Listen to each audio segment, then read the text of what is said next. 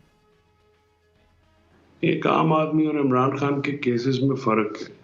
عام آدمی کو کے درپے لوگ نہیں ہوتے ہیں, ان کو قتل کرنے کے لیے ان کے اوپر اٹیک نہیں کیا جا سکتا گیا ہے. آپ عمران خان کے کیس کو کسی عام آدمی کے کیس سے ملانا سریحن جاتی ہوگی اور وہ غلط بات ہوگی, فیکچولی بھی اور اخلاقی طور پہ بھی. عمران خان صاحب کے اوپر ایک حملہ ہوا, جان لیوا حملہ ہوا, اگر وہ اس میں بچت ہوگی تو اللہ کی قدرت سے بچے ہیں, ورنہ ان کی جان لینے کی پوری طرح سے کوشش کی گئی ہے. تو ایسے صورتحال میں جب ان کی جان کو شدید خطرات ہیں اور وہ خود بھی کئی دفعہ اس خدشے کا اظہار کر چکے ہیں, اور یہ حکومت جو ہے یہ بدامنی اور شرپسندی کی دائی حکومت ہے, یہ امن پسندی کی حکومت نہیں ہے. یہ ہر وقت ان کے وزراء خاص کر جو وزیر داخلہ صاحب ہیں وہ اس قسم کی گفتگو کرتے ہیں جس سے شرپسندی کا خطرہ موجود رہتا ہے. تو شرپسندی کے عنصر کو آپ نظر انداز نہیں کر سکتے. جہاں تک رعایت کا معاملہ ہے تو کیا جو میاں محمد نواز شریف کو رعایت دی گئی ہے آج تک کسی کو ملی ہے کسی عدالت سے؟ جو شہباز شریف اور ان کے خانوادے کو وہی بات ہے فیصل صاحب, لیکن آپ نے جہاں پر کہا کہ بھئی عمران خان صاحب قانون تو سب کے لیے قانون تو سب کو برابر کی نظر سے دیکھتا ہے, اور آپ کی جماعت بھی یہ کہتی تھی کہ جی دو نہیں ایک پاکستان ہونا چاہیے, ایک انصاف کا نظام ہونا چاہیے سب کے لیے, غریب کے لیے امیر کے لیے, کوئی فرق نہیں ہونا چاہیے. پر فیصل صاحب یہ جو آف دا ریکارڈ بھی نون لیگ کے رہنما جس طرح سے کہہ رہے ہیں کہ جی لیول پلینگ فیلڈ کے لیے عمران خان صاحب کو نااہل کرنا ضروری ہے, یہ جو اتنے سارے کیسز میں الجھایا ہوا ہے, آپ کے خیال میں ایسا کون سا کیس ہے جس میں لیگلی عمران خان صاحب کی نااہلی بنتی ہے؟ کوئی ایسا کیس نہیں ہے جس میں لیگلی ان کی ڈسکوالیفیکیشن کی جا سکے.